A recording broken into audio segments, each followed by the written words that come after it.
Il giovane tossicodipendente trovato morto all'Alzaia è stato assassinato. La procura di Treviso apre un fascicolo per omicidio. È sopravvissuto all'incendio dell'autobus di studenti ungheresi l'autista del pullman. La procura di Verona lo ha iscritto nel registro degli indagati per omicidio stradale.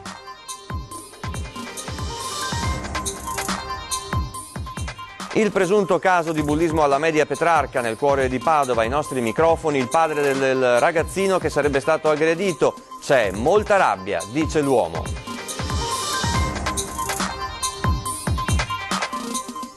Stupra la cognata di 13 anni mentre la moglie è in ospedale per partorire. La ragazzina rimane incinta. La squadra mobile di Treviso arresta un 27enne ghanese.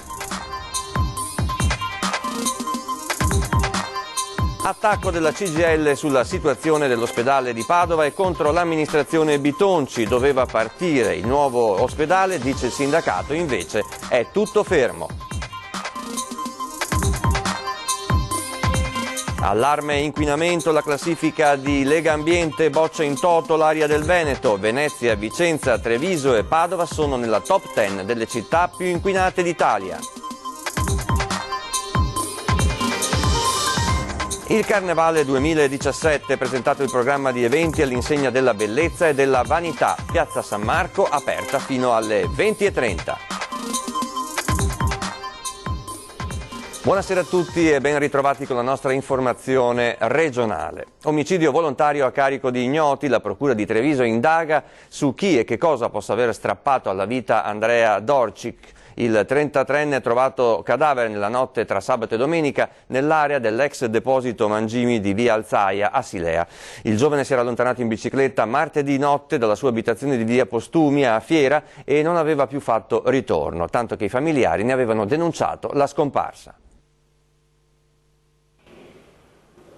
Di fronte lo scorrere lento del Sile, dietro il degrado e la morte, in procura un fascicolo aperto per omicidio volontario. Andrea Dorcic, 33 anni, di Treviso, è stato ucciso. Abbiamo aperto un fascicolo a carico di ignoti con l'ipotesi di omicidio, che è quella che ci consente il più ampio spettro di indagini. Tutte ancora da chiarire le cause della morte. Il corpo del giovane è stato ritrovato a Silea nella notte tra sabato e domenica. Sul corpo non sembrano essere state riscontrate tracce di colpi d'arma da fuoco o ferite provocate da lame, ma ben visibili sarebbero importanti lesioni alla testa. Andrea Dorcic sarebbe stato assassinato con un colpo violento che gli avrebbe fracassato il cranio, probabilmente inferto con un bastone o una spranga. Ma solo l'esame autoptico, che verrà effettuato martedì, potrà fare luce su cosa abbia procurato quelle lesioni mortali. Ci aspettiamo magari di ricavare qualche risultato appunto dall'esito dell'autopsia. Dall'esame autoptico si attendono anche informazioni sulla data della morte, che non è stato ancora possibile determinare a causa delle temperature rigide della notte. Gli inquirenti stanno cercando di ricostruire gli ultimi movimenti di Andrea, che mancava da casa dal 25 gennaio. Sono sotto analisi i tabulati telefonici del cellulare del 33enne. Stiamo cercando di ricostruire le ultime ore di vita del ragazzo, che si era allontanato da qualche giorno dalla famiglia, ma è maggiorenne, capitava anche altre volte, quindi non abbiamo su questo versante dei particolari indizi da sviluppare. A segnalare la presenza del corpo nella notte tra sabato e domenica sarebbe stato un frequentatore della zona, che in questo lato del fiume è posto di ritrovo, dispaccio, ricovero di qualche senza tetto. Ai piedi di quell'albero lì l'abbiamo trovato. Altro dato rilevante, sul luogo del ritrovamento non sarebbero state trovate tracce importanti di sangue. Si ipotizza che il corpo del 33enne sia stato portato all'interno dell'ex deposito mangimi in un secondo momento, qui lontano da occhi indiscreti, fino a domenica. Sicuramente il luogo dove è stato trovato il corpo è un luogo in qualche modo emarginato, un po' frequentato da tutte persone che sono un po' ai margini, diciamo, della vita sociale.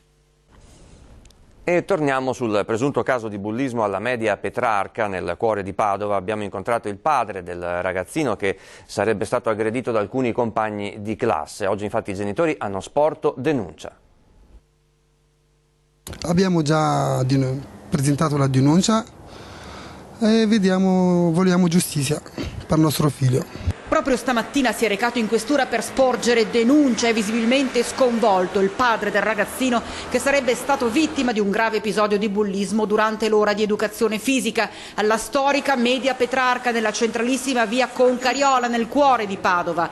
3 compagni di classe lo avrebbero, il condizionale d'obbligo in attesa di tutti gli accertamenti, legato con funi usate per gli esercizi, buttato a terra e colpito più e più volte fino a quando le sue urla non hanno fatto accorrere la professoressa che l'ha liberato. Certo è che oggi lo studente è ancora sotto shock, come ci racconta il genitore che abbiamo tenuto di spalle per tutelare il minore. Non mangia, piange, la voce diciamo all'ingoscia proprio e non mi riguarda negli occhi. Già in altre occasioni il ragazzino sarebbe stato preso di mira da un gruppetto di compagni. C'è molta rabbia.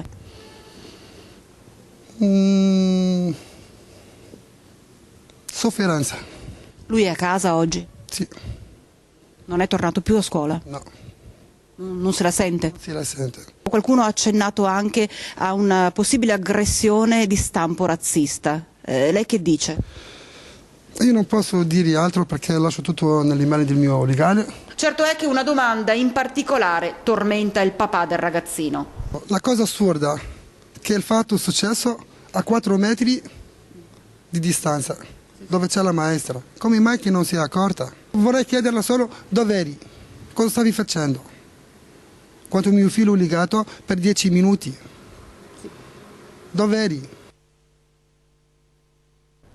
È sopravvissuto allo schianto che è costato la vita a 16 persone, di cui 11 minorenni, l'autista che si ritiene fosse alla guida del pullman ungherese finito contro un pilone e poi incendiatosi sulla 4 a Verona il 20 gennaio scorso. L'uomo, 52 anni, ungherese, è stato iscritto nel registro degli indagati per l'ipotesi di omicidio stradale.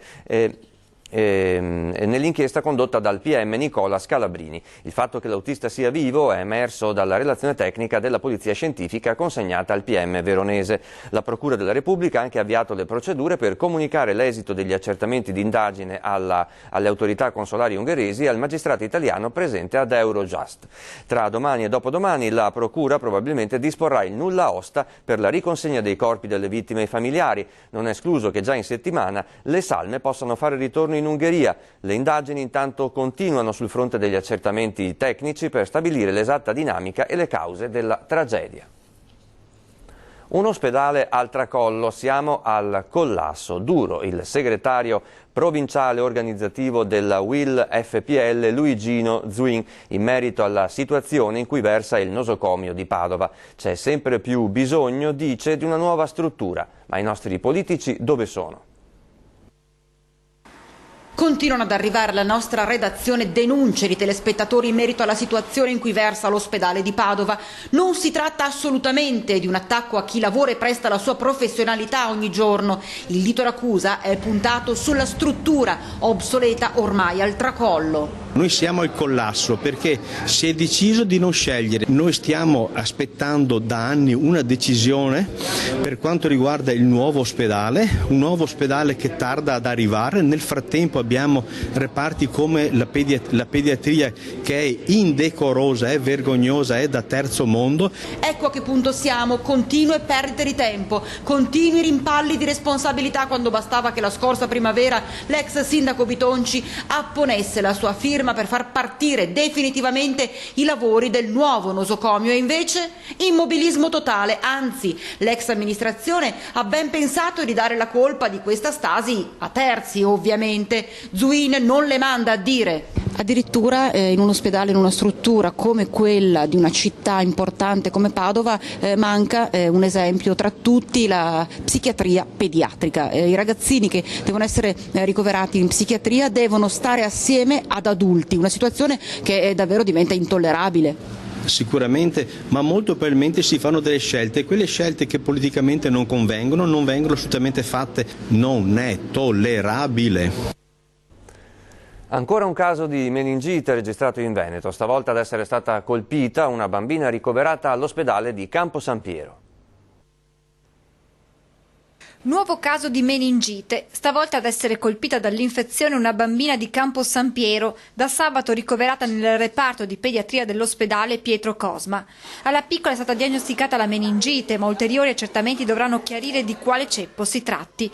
A darne notizie in una nota l'USL 6 Euganea, che chiarisce che, essendo il quadro clinico suggestivo per un'infezione con possibile diffusione della malattia, è stata avviata la profilassi che ha interessato esclusivamente i familiari della bimba, visto che la piccola non frequenta il nido. L'USL ha specificato poi che la paziente stava seguendo il ciclo di vaccini previsto, ma, vista la giovane età, non è stato ancora completato. Le condizioni della bambina, comunque, fortunatamente, vengono giudicate dai medici non preoccupanti. Ci spostiamo a Chioggia, Consiglio Comunale, quest'oggi rovente. L'opposizione ha chiesto al sindaco Ferro di dimettersi. In ballo c'è sempre la vicenda legata alla presunta incandidabilità e ineleggibilità del primo cittadino per conflitto di interessi. L'annunciato Consiglio Comunale sul presunto conflitto di interessi del sindaco di Chioggia Alessandro Ferro va in scena in un'atmosfera rovente. Oggetto del contendere lo stabilimento balneare Ultima Spiaggia di Isola Verde, impegnato in un annoso contenzioso col comune. Stabilimento di cui il primo cittadino è socio accomodante, vale a dire senza ruoli decisionali, e al quale il comune si trova a dover revocare la concessione della spiaggia in seguito a una sentenza del Consiglio di Stato. Tra le accuse lanciate a Ferro dai banchi dell'opposizione anche quella di aver risposto con la propria email personale a una richiesta di incontro della società. Avrò fatto un errore, non mi sembrava un dramma rispondere. Lo scorso 16 gennaio, attacca Marco Dolfin della Lega, la maggioranza ha votato per rinviare la discussione. Nel frattempo dallo stabilimento balneare sono scomparse alcune strutture temporanee abusive. Prima e questo è dopo. Notate qualcosa di diverso? Manca qualcosa? Manca qualcosa? Circostanza di cui il sindaco afferma di non sapere nulla. Chiedete all'altro socio di quell'aspetto, di quel motivo e di cosa è stato successo e perché è stato successo. Spiegazioni che dall'opposizione trovano a dir poco reticenti, chiedendo all'unisono le dimissioni del primo cittadino.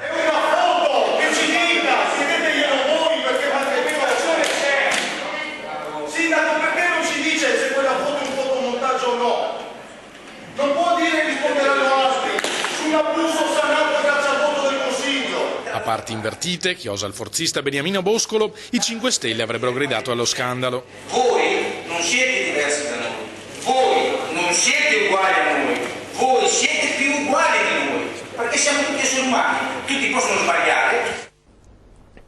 Da Chioggia a Venezia, il sindaco Brugnaro a ruota libera stamani al termine della conferenza stampa di presentazione del Carnevale di cui vi daremo conto tra poco. A 1 anno e mezzo dal mio insediamento sui numeri è difficile barare, dice il primo cittadino di Venezia, in riferimento ai fondi destinati al rilancio della città lagunare.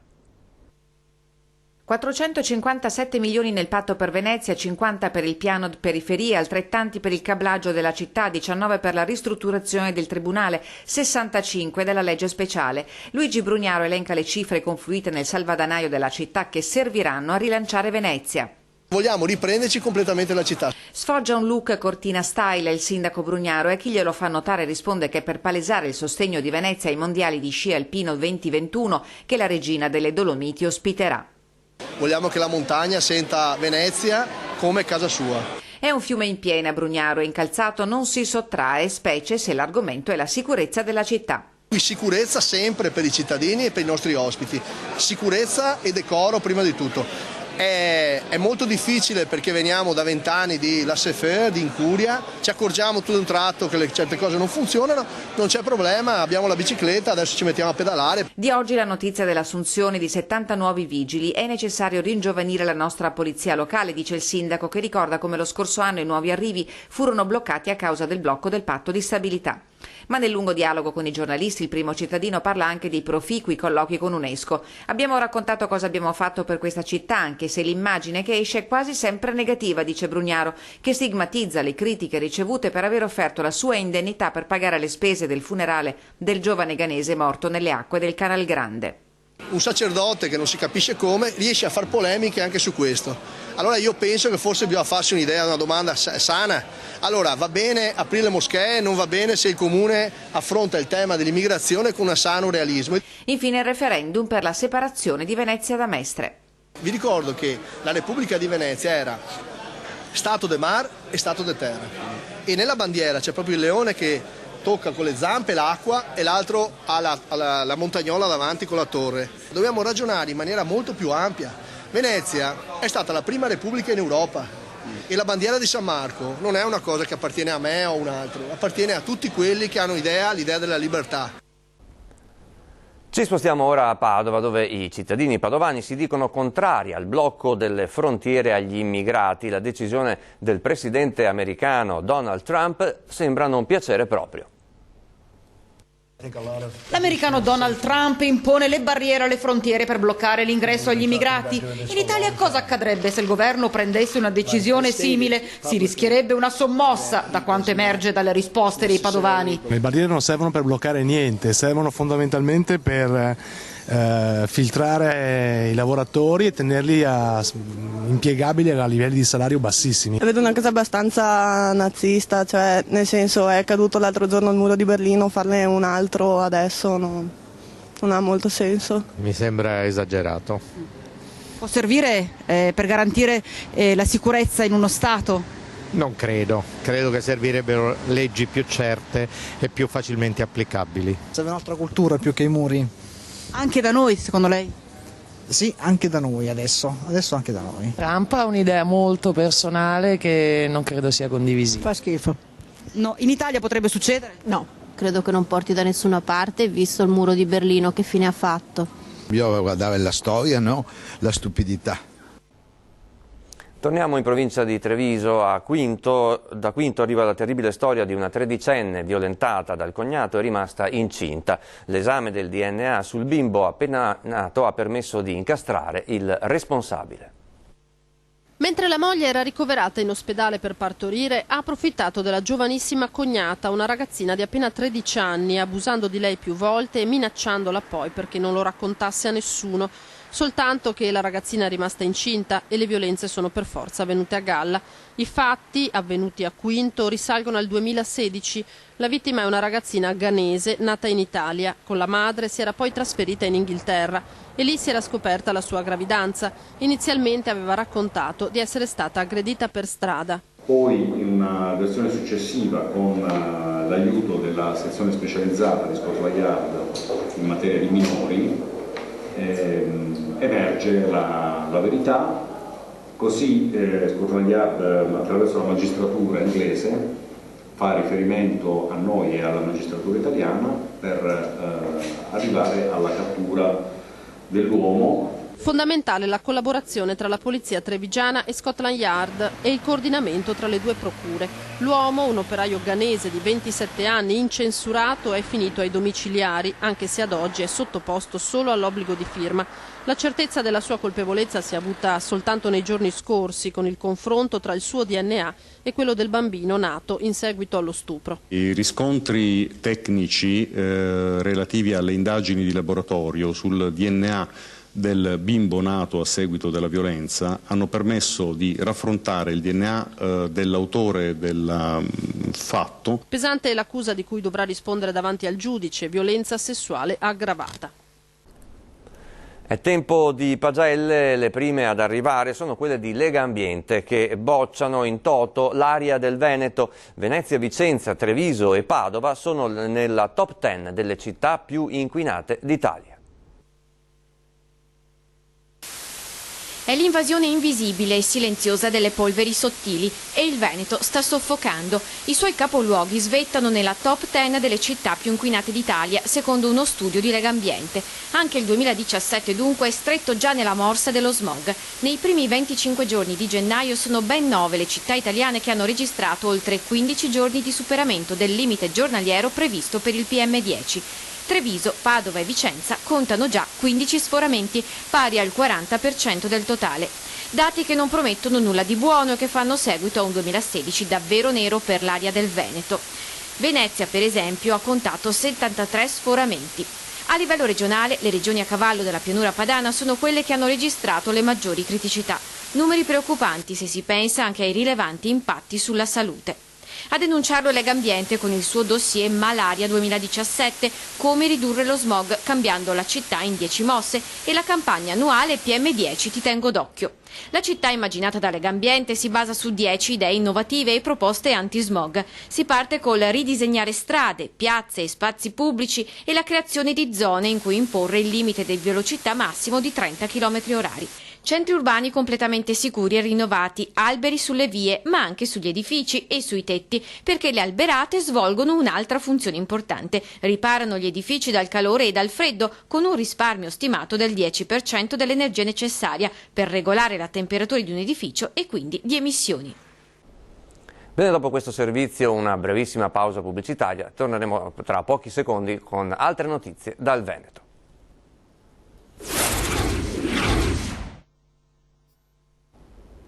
Ben ritrovati con la nostra informazione regionale. Parliamo ora del Carnevale di Venezia con un ricco programma che dall'11 al 28 febbraio coinvolgerà non solo il centro storico ma anche Mestre e i comuni della città metropolitana con sfilate e spettacoli itineranti. Vediamo. Un carnevale, quello che inizierà ufficialmente con la sfilata delle Marie prima e il volo dell'Aquila poi, che quest'anno vedrà lanciarsi dal campanile di San Marco Melissa Satta, ricco di appuntamenti con un filo invisibile tra tradizione e novità. Gli eventi vogliono essere un'evoluzione di ciò che rappresenta Venezia, tra arti, mestieri e cultura, in un'ottica però di vanità e bellezza. Così il salotto della città a Piazza San Marco sarà all'insegna del Vanity Affair con un'importante novità. A San Marco quest'anno, invece che chiudere alle 5:30 come lo scorso anno, resterà aperta fino alle 8:30 e dalle 5:30 alle 8:30 la piazza diventerà un salotto dove si potrà ballare se si è in costume sulle passerelle e sul palco, ma comunque ci sarà musica. Ma quest'anno la volontà è stata quella di spingersi oltre e di coinvolgere anche Mestre e gli altri comuni della città metropolitana, che troveranno uno spazio sul portale del Comune di Venezia con gli eventi, le sfilate, gli spettacoli itineranti organizzati per il Carnevale. Stiamo proprio operando perché il Carnevale non sia solo a Venezia, dove è famosissimo ed è aspettatissimo, ma abbia anche la possibilità per le persone che non possono venire o per i genitori che vogliono portare i bambini di avere dei punti focali anche in terraferma. Il Carnevale a Venezia, come nel resto del paese, viene considerato l'occasione per rilanciare le bellezze italiane in un periodo di bassissima stagione. Se pensiamo che il Carnevale di Venezia, che ha un budget dai 1,5 milioni, 1.600.000 euro, di cui circa 600.000 euro già abbiamo acquisito, sono coperti da introiti commerciali, sponsorizzazioni. Si stima che riporti sul territorio un indotto attorno ai 35, qualche volta, qualche edizione anche verso i 40 milioni di euro. Quindi un moltiplicatore formidabile. E anche quest'anno resta alta l'attenzione per i rischi attentati, con una serie di misure di sicurezza che verranno discusse a breve in un tavolo convocato in prefettura. Stasera vi ricordo l'appuntamento con 20:10, ospiti in studio di Tiziana Bolognani, il senatore del Movimento 5 Stelle Giovanni Endrizzi e Giovanni Piccoli, senatore di Forza Italia. Era la nostra ultima notizia, prima della sigla come di consueto le previsioni meteo. Grazie per l'attenzione e buona continuazione con i nostri programmi, arrivederci.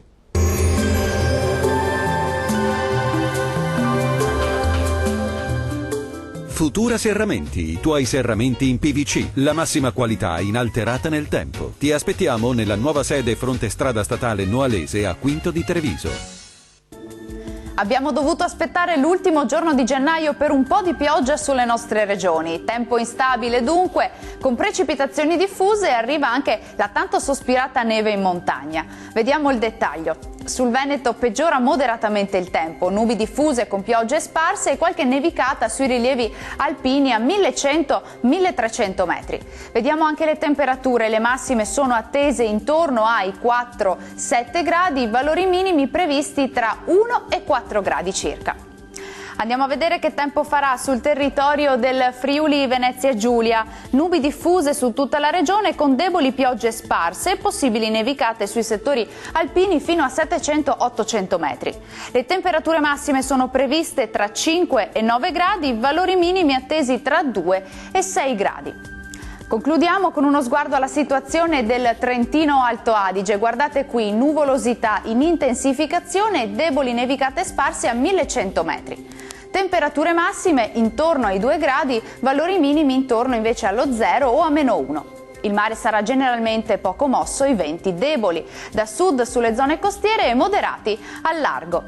L'aggiornamento meteo per oggi termina qui, vi do appuntamento a domani. Arrivederci.